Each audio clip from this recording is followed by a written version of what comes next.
السلام علیکم عزیز طلبہ، سال اول کی اسلامیات لازمی کا آج 10واں لیکچر آپ سماعت کریں گے۔ آج کا ہمارا ٹاپک ہے رسالت محمدی صلی اللہ علیہ وآلہ وسلم اور اس کی خصوصیات۔ سب سے پہلے ٹاپک نیم سمجھنا ضروری ہے۔ رسالت محمدی صلی اللہ علیہ وسلم اور اس کی خصوصیات، مطلب یہ ہے کہ انبیاء کی خصوصیات تو ہم پچھلے لیکچر میں پڑھ چکے ہیں۔ آج کا لیکچر خصوصاً رسالت محمدیہ صلی اللہ علیہ وسلم کے متعلق ہے۔ پہلے انبیاء کرام کو اللہ نے جتنی بھی خصوصیات، صفات اور خوبیاں عطا کی، ان سب خوبیوں میں حضرت محمد صلی اللہ علیہ وآلہ وسلم بھی شامل ہیں، لیکن اس کے علاوہ جو الگ سے اس شریعت محمدی صلی اللہ علیہ وسلم کو خصوصیات ملی ہیں، جو الگ سے ہمارے پیارے نبی صلی اللہ علیہ وسلم کی خصوصیات ہیں، وہ خصوصیات کسی اور کی نہیں ہیں۔ یعنی یوں سمجھیے، تمام انبیاء کرام علیہ السلام کی جتنی بھی صفات تھیں، جتنی بھی خصوصیات تھیں، ان تمام خصوصیات اور تمام محاسن کو یکجا کر کے، جمع کر کے جناب حضرت محمد صلی اللہ علیہ وآلہ وسلم میں رکھ دیا۔ جیسا کہ وہ ایک علامہ اقبال کا شعر ہے، اس نے یوسف دم عیسیٰ ید بیضاداری، آنچے خوباں ہما دارن تو تنہا داری۔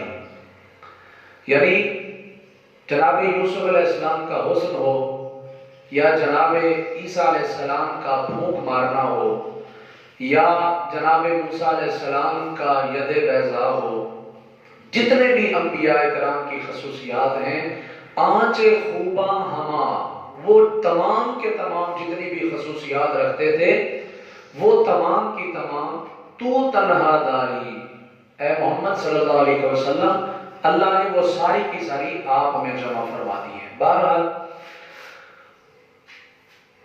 اس لانگ کوسچن کی جتنی بھی ہیڈنگز ہیں وہ آج ہم ان کو پڑھیں گے۔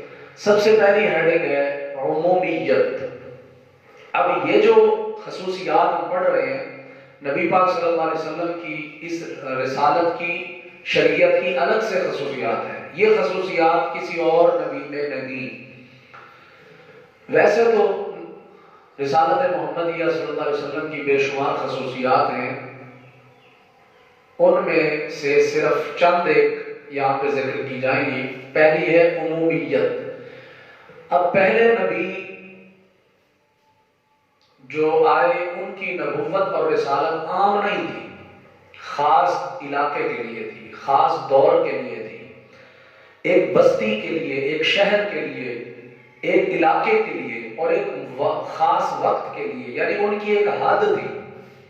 لیکن اللہ تعالیٰ نے اپنے پیارے نبی صلی اللہ علیہ وآلہ وسلم کی رسالت کو یہ خصوصیت بخشی ہے کہ آپ کی رسالت عام ہے، سب کے لیے ہے اور قیامت تک کے لیے ہے۔ یعنی آپ کی نبوت محدود نہیں ہے۔ پہلے نبی آتا تو اپنا وقت گزارنے کے بعد چلا جاتا، دوسرا نبی آ جاتا، اور رسول آ جاتا، اور نبی آ جاتا، یہ سلسلہ چلتا رہا۔ لیکن ہمارے نبی حضرت محمد صلی اللہ علیہ وآلہ وسلم تک آ کر یہ سلسلہ ختم ہوا۔ اب جو ہمارے نبی صلی اللہ علیہ وسلم کی رسالت ہے، اب عام ہے۔ قرآن مجید میں اللہ ارشاد فرماتا ہے، اللہ فرماتا ہے پیارے نبی آپ فرما دیجئے، قل، آپ فرما دیجئے، یا ایھا الناس، اے لوگو، انی رسول اللہ، بے شک میں رسول ہوں، الیکم، اللہ کا، الیکم تمہاری طرف، جميعا سب، یعنی اے لوگو میں تمہاری طرف، تم سب کی طرف اللہ کا رسول بن کر آیا۔ یعنی میرا کوئی علاقہ محدود نہیں ہے، میری کوئی وقت محدود نہیں ہے، میں قیامت تک کے لیے تم سب کا رسول ہوں۔ اسی طرح اگلی ہیڈنگ ہے پہلی شریعتوں کا نسخ، یعنی پہلی شریعتوں کو ختم کرنا، منسوخ کرنا۔ پہلے انبیاء کرام علیہ السلام آئے، ایک نبی آتا تو دوسرا نبی آ جاتا، وہ پہلے نبی کا وقت ختم ہو جاتا، دوسرا نبی آ جاتا، پھر تیسرا نبی، یعنی وہ سلسلہ جو جاری و ساری تھا اب وہ سب ختم ہو چکا۔ اس وقت جو رسالت ہے وہ رسالت محمدیہ صلی اللہ علیہ وسلم ہے۔ اس دور میں کوئی بھی شخص یہ نہیں کہہ سکتا کہ میں اس وقت حضرت موسیٰ علیہ السلام کا امتی ہوں، حضرت عیسیٰ علیہ السلام کو مانتا ہوں، حضرت محمد صلی اللہ علیہ وسلم کو نہیں مانتا۔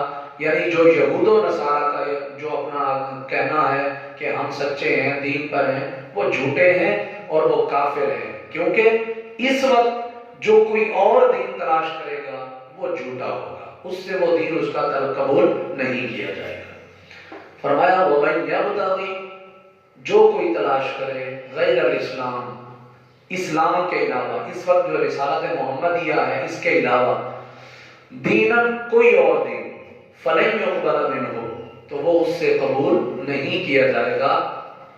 آیت کا اگلا حصہ ہے وَهُوَ فِي الْآخِرَةِ مِنَ الْخَاسِرِينَ۔ ایسے لوگ جو ہیں جو یہ کہتے ہیں کہ ہم کوئی اور دین تلاش کرتے ہیں یا کسی اور دین پر چلتے ہیں، آخرت میں وہ ہمیشہ خسارے میں ہوں گے۔ اس کے بعد ہے کاملیت۔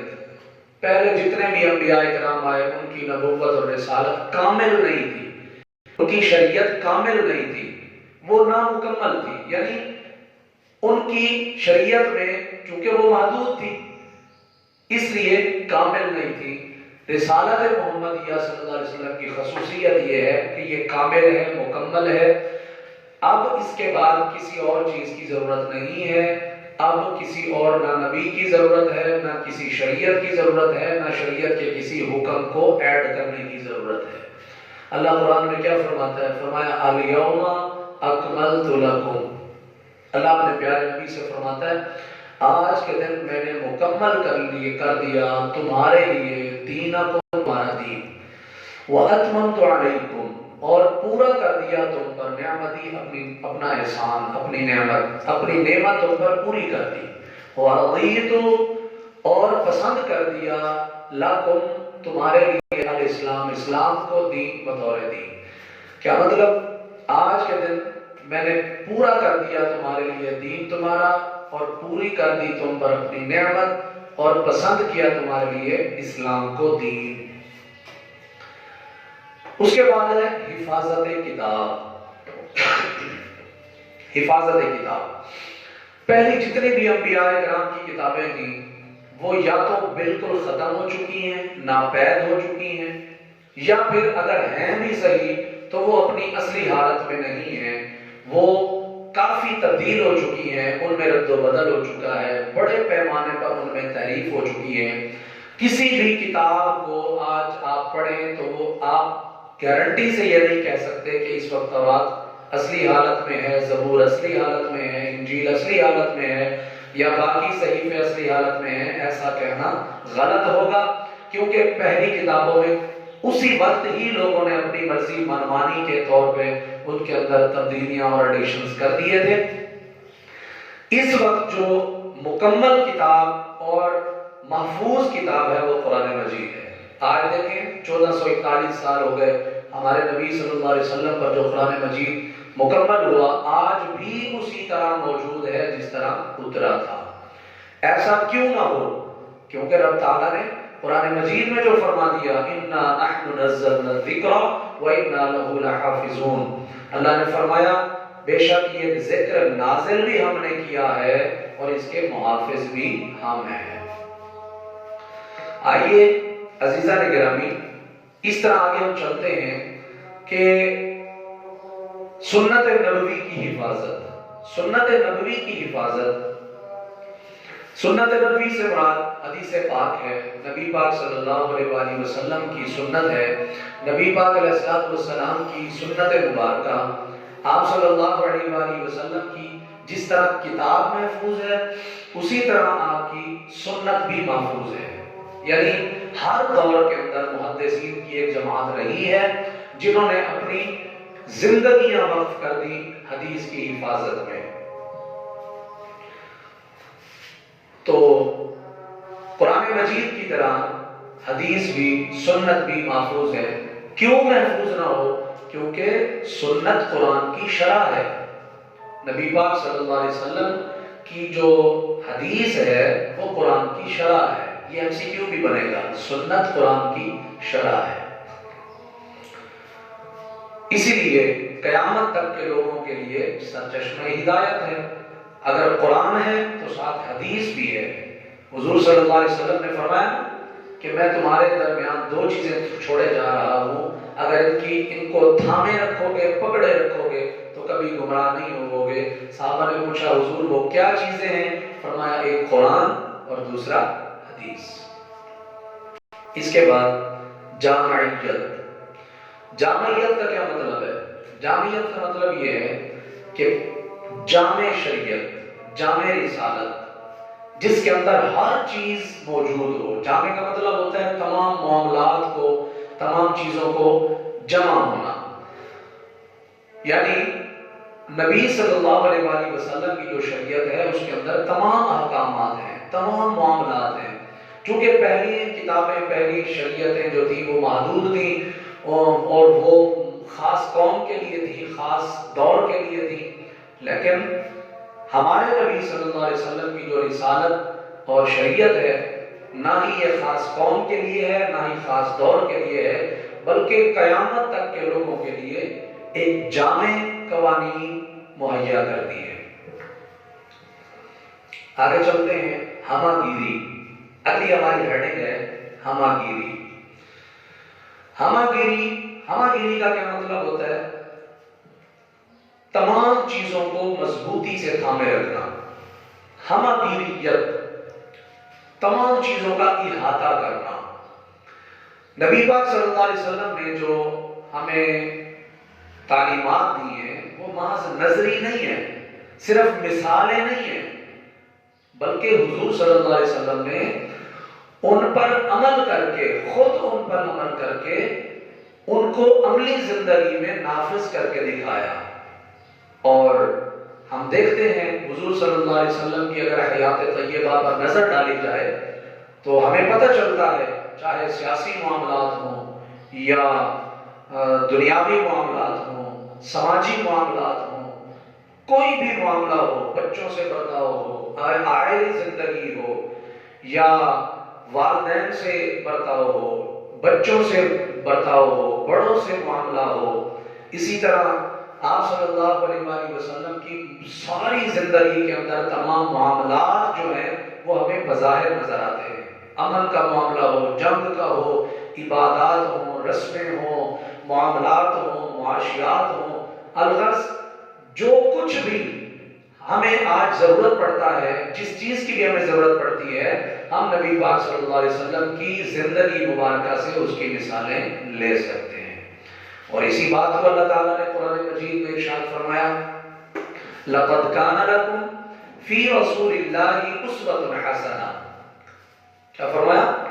لَقَدْ كَانَ لَكُمْ، تحقیق ہے تمہارے لیے، فی رسول اللہ، رسول اللہ صلی اللہ علیہ وسلم کی زندگی میں اسوۃ حسنہ، بہترین نمونہ. اے دنیا والو، رسول صلی اللہ علیہ وسلم کی زندگی میں تمہارے لیے بہترین نمونہ ہے. تو یہ ہم پڑھ رہے ہیں رسالت محمدی کی خصوصیات. آخری ہماری ہیڈنگ جو کتاب کے حوالے سے ہے وہ ہے ختم نبوت. پیارے بچوں، اس بات کو ذرا ذہن نشین کر لیں، یہ الگ ایک لانگ کوسچن ہے، اور اس کی جو آخری ہیڈنگ ہے ختم نبوت، ہیڈنگ نمبر 8، یہ اس سوال کا حصہ بھی ہے اور اس کے ساتھ ساتھ الگ سے بھی ایک لانگ کوسچن ہے. ختم نبوت یہ الگ سے ایک لانگ کوسچن ہے، وہ انشاءاللہ اگلے لیکچر میں آپ کو پڑھا دوں گا. آج ہم صرف ختم نبوت کو صرف اس سوال کا بطور حصہ لیں گے. تو ختم نبوت کا کیا مطلب ہے آپ بہتر جانتے ہیں. ختم کا معنی ہوتا ہے مہر لگانا، بند کرنا، آخر تک پہنچانا. یعنی نبی پاک صلی اللہ علیہ وآلہ وسلم جب آئے تو نبوت کا سلسلہ ختم ہو گیا. آدم علیہ السلام سے لے کر جو ایک سلسلہ نبوت جاری و ساری تھا، وہ مکمل سلسلہ ہمارے پیارے نبی حضرت محمد صلی اللہ علیہ وسلم تک آ کر ختم ہو گیا۔ اس لیے ہمارے نبی کو خاتم النبیین کہتے ہیں۔ آپ صلی اللہ علیہ وآلہ وسلم تمام نبیوں کے خاتم ہیں، خاتم المرسلین ہیں۔ قرآن مجید میں اللہ ارشاد فرماتا ہے ما کان محمد ابا احد من رجالکم، محمد صلی اللہ علیہ وآلہ وسلم تمہارے مردوں میں سے کسی کے باپ نہیں ہیں، ولکن رسول اللہ، اور لیکن وہ تو اللہ کے رسول ہیں، وخاتم النبیین، اور کیا ہے؟ نبیوں کے خاتم ہیں، خاتم المرسلین ہیں۔ نبی پاک صلی اللہ علیہ وسلم آخری نبی ہے۔ تو پیارے بھائیو بچوں، آج کا یہ ہمارا لانگ کوسچن اختتام پذیر ہوتا ہے۔ آج ہم نے رسالت محمدی صلی اللہ علیہ وسلم اور اس کی خصوصیات تفصیل سے پڑھا۔ اس کی جتنی بھی ہیڈنگ تھی ٹیکسٹ بک کے حوالے سے وہ آپ کو میں نے پڑھا دی۔ اس کے علاوہ اور بھی بے شمار ہمارے نبی صلی اللہ علیہ وسلم کی خصوصیات ہیں جو پہلے نبی کی نہیں ہیں، یہاں پہ ہم ایڈ کر سکتے ہیں۔ رحمت للعالمین، کوئی اور نبی، کسی اور نبی کی یہ خصوصیت نہیں ہے کہ وہ رحمت للعالمین ہو۔ اسی طرح قبلہ تبدیل ہونا، یہ کسی اور نبی کے لیے نہیں تھا، قبلہ کی تبدیلی ہمارے نبی کے لیے ہوئی۔ اس کے علاوہ اور بھی بے شمار رسالت محمدی صلی اللہ علیہ وسلم کی خصوصیات ہیں۔ تو امید کرتا ہوں آج کا یہ لیکچر آپ کو اچھی طرح سمجھ آیا ہوگا۔ السلام علیکم ورحمۃ اللہ وبرکاتہ۔